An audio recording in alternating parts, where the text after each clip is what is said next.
E aí, tudo bom com você? Seja bem-vindo a mais um vídeo aqui do canal. E hoje eu estou trazendo a segunda parte da prova de Nepomuceno, uma cidade que fica em Minas Gerais. Como a gente pôde ver no primeiro vídeo, nas primeiras 5 questões, essa prova é uma prova cheia de pegadinha, cheia de detalhes.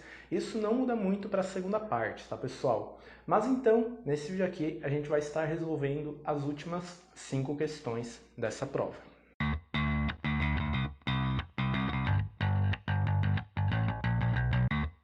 E só antes de começar esse vídeo aqui, eu queria te lembrar que agora a Riba Dentista é parceiro do Passei Direto.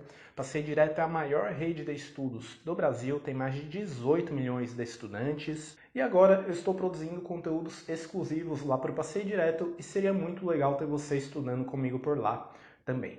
Mas agora, vamos para a primeira questão desse vídeo aqui. Vou deixar 10 segundos na tela, depois a gente vai para a resposta.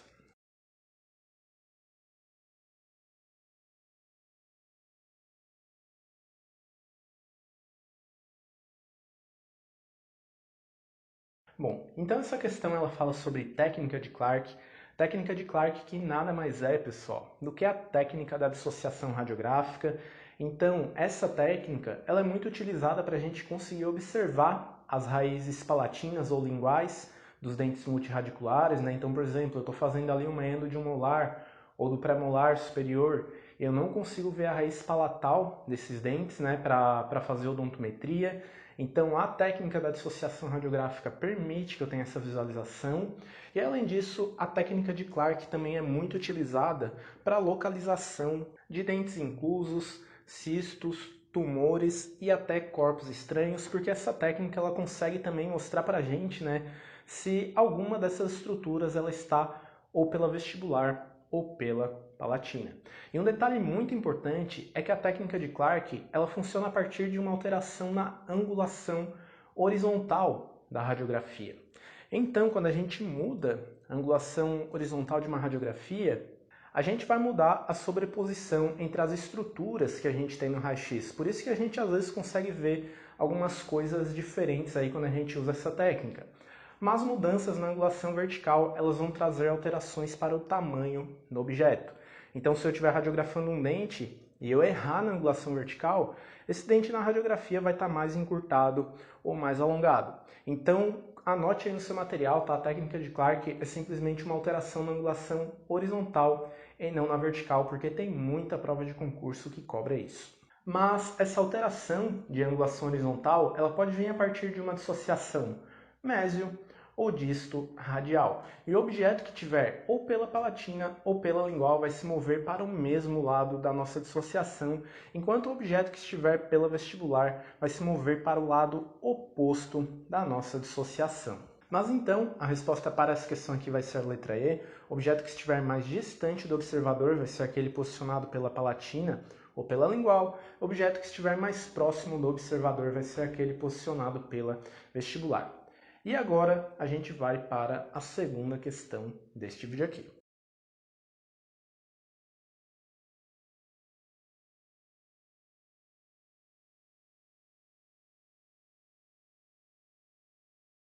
E eu quero começar a resposta dessa questão trazendo uma curiosidade que eu achei bem interessante.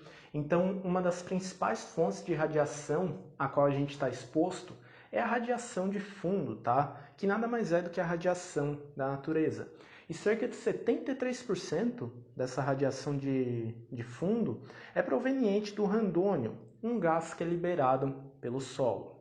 Mas, além dessa radiação de fundo liberada pela natureza, a gente hoje em dia tem fontes artificiais de radiação e a principal delas vai ser os exames radiográficos. Então, nos Estados Unidos são realizados cerca de 400 milhões de radiografias por ano e um quarto de todas essas radiografias são radiografias odontológicas. Só que mesmo assim, os exames radiográficos de odontologia representam uma quantidade de radiação muito pequena se eles forem comparados com outros exames. O problema é que mesmo envolvendo quantidades muito pequenas de radiação, se o dentista que está ali tirando o raio-x ele não se cuidar e estiver tirando radiografia o dia todo, ele pode ter problemas com o passar do tempo. Por isso, a ADA, a American Dental Association, criou algumas normas para a proteção do operador de raio-x. E entre elas, a gente vai ter uso de paredes com espessura suficiente para evitar a passagem de raio-x ou paredes que são revestidas por chumbo. Só que em alguns casos não é possível que o cirurgião dentista saia da sala onde vai ser feito o raio-x. E nesses casos, a ADA determinou que o cirurgião dentista deve ficar cerca de 2 metros do paciente em uma angulação entre 90 a 135 graus. Eu sei que a nossa questão ela usa a distância de 1,8 metros do paciente e eu acredito que nosso autor tenha usado uma bibliografia diferente aí para elaborar a resposta dessa questão, mas todas as fontes em que eu procurei essa resposta, elas citavam os 2 metros de distância. Mas por causa que a angulação está certa e a distância está bem próxima, né, a gente vai aí considerar a letra D como a resposta correta. Essa questão não recebeu recurso, não foi anulada, nem nada mais, tá, pessoal? Acredito que se ela fosse contestada, o autor simplesmente ia puxar a referência, né, de onde ele tirou essa distância aí. E para complementar minha resposta e encerrar aqui, eu tenho essas figuras que mostram aí o posicionamento correto de um cirurgião dentista que não pode deixar a sala da tomada radiográfica. Mas agora a gente vai para a terceira questão deste vídeo aqui, com 10 segundos na tela.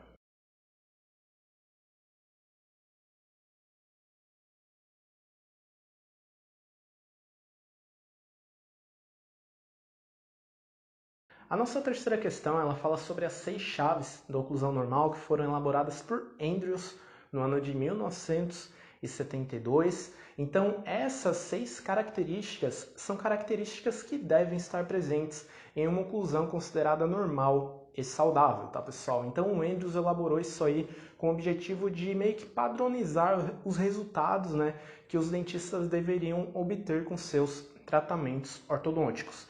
E a primeira dessas chaves vai envolver uma relação de molares, e a relação de molares vai ocorrer, né, entre o primeiro molar superior e o primeiro molar inferior, do jeito que tu pode ver aí na tela. Não vou entrar em detalhes para minha resposta não ficar muito extensa, né? Tu pode pausar o vídeo caso queira ler. Além disso, a gente também vai ter a angulação das coroas, que devem estar inclinadas mesialmente. A gente pode ter uma inclinação das coroas. Então, os incisivos centrais e laterais superiores vão ter inclinação positiva, enquanto incisivos inferiores, pré-molares e molares vão ter inclinações negativas, claro, isso em relação ao plano oclusal. Uma outra chave de oclusão que a gente vai ter vai ser a ausência de rotações, então as coroas elas não devem estar girovertidas. A gente também deve ter pontos de contatos justos, assim como a presença de uma curva de Spee, que nada mais é do que uma linha que tangencia as bordas incisais dos incisivos e as pontas de cúspides vestibulares dos dentes posteriores, tá, pessoal? Mas então, a alternativa correta que demonstra pra gente as 6 chaves da oclusão normal vai ser a letra D. E agora vamos para a nossa penúltima questão desse vídeo aqui, a 9ª questão desta prova.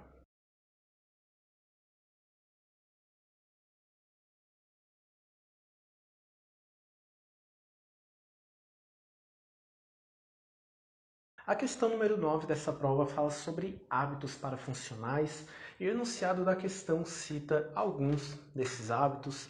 Então, a interposição lingual, deglutição atípica, sucção digital, uso de chupetas, respiração bucal, tudo isso com o passar do tempo pode trazer vários problemas ali para a pessoa, mesmo que inicialmente esses hábitos pareçam inofensivos. Algo bastante importante é que no começo esses hábitos eles são feitos de forma consciente, mas com o passar do tempo, né, isso vai sendo feito aí de forma inconsciente, a pessoa ali, a criança, né, muitas vezes nem percebe que está realizando alguns desses hábitos.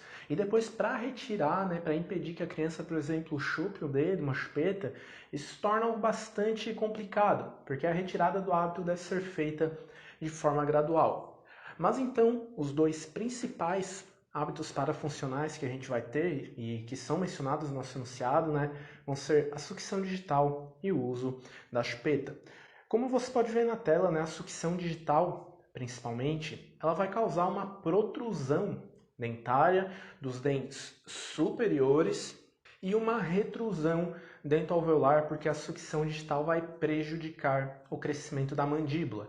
E só isso aí já é suficiente, né, para a criança ter uma maloclusão de classe 2 ou também uma mordida aberta anterior, que daí vai estar relacionada a problemas na respiração, problemas na fala. A criança pode começar a respirar mais pela boca e a respiração bucal, ela resseca a boca, isso vai favorecer o aparecimento de cárie e gengivite.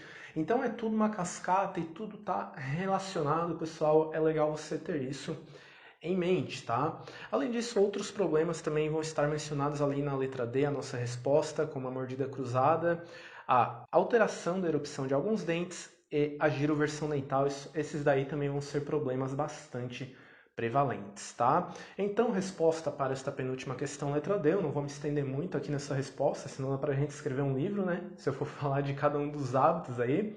Mas agora a gente vai para a nossa última questão.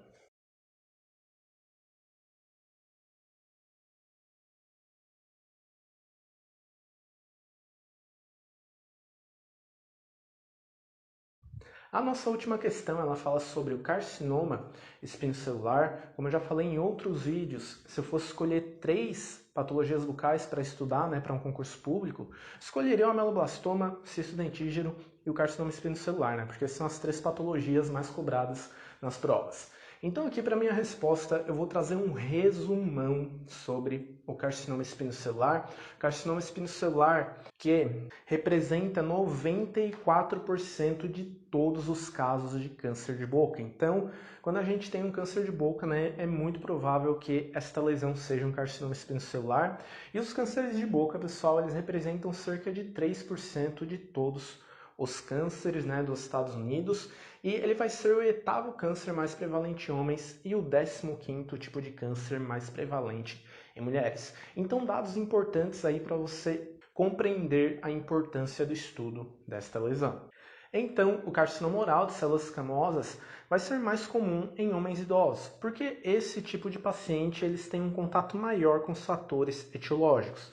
E os principais fatores etiológicos que a gente pode citar aqui vão ser o tabagismo, o álcool, a radiação, a sífilis, a infecção por cândida, vírus oncogênicos, imunossupressão e até a deficiência de ferro pode ser um fator importante para o desenvolvimento do carcinoma espinocelular. E essa deficiência de ferro, ela está associada principalmente a um elevado risco para ocorrência do carcinoma de células escamosas do esôfago, da orofaringe e da região posterior da boca, o que faz da alternativa número 4 da nossa questão uma alternativa verdadeira. Então, o autor dessa questão ele simplesmente pegou um dado aleatório do livro de patologia oral do Neville sobre o carcinoma de células escamosas e resolveu colocar nessa questão, né? Por isso que eu acho que essa prova é bastante complicada, né? Porque tu tem que conhecer assim demais os detalhes das patologias que são cobradas e tem várias pegadinhas aí no meio também, como eu já falei várias vezes, né? E continuando aqui a nossa questão, um outro ponto bastante importante é que o carcinoma espinocelular ele vai ter várias apresentações clínicas, então a lesão desse tipo de câncer pode se apresentar de várias maneiras. A gente pode ter lesões leucoplásicas, que são lesões brancas, eritroplásicas, que são lesões vermelhas, eritroleucoplásicas, que são lesões brancas ou vermelhas. A gente pode ter lesões exofíticas, que são aumentos de volumes verruciformes, e também a gente pode ter lesões endofíticas, que são nada mais do que escavações ulceradas da mucosa, tá? Então, muita atenção aí para os métodos de manifestação desse carcinoma, que isso também de vez em quando é cobrado aí nas provas de concurso. Mas o carcinoma espinocelular ele vai acometer principalmente 3 regiões. Ele pode ocorrer no vermelhão do lábio, ele pode ocorrer no interior da boca, no geral, e ele também pode afetar a orofaringe, tá? E o carcinoma do vermelhão do lábio, ele vai ser principalmente encontrado em pessoas de pele clara que estão expostas aí à radiação ultravioleta do sol, devido, né, à ocupação, ao trabalho que essas pessoas realizam. E esse carcinoma ele vai se manifestar na forma de uma ulceração bastante dura. Essa ulceração é indolor e ela tem tipo uma crosta por cima, uma crosta exudativa. E essa lesão normalmente vai ter menos de 1 centímetro de diâmetro. E um ponto muito importante é o que o carcinoma do vermelhão do lábio ele tem uma taxa de crescimento lenta.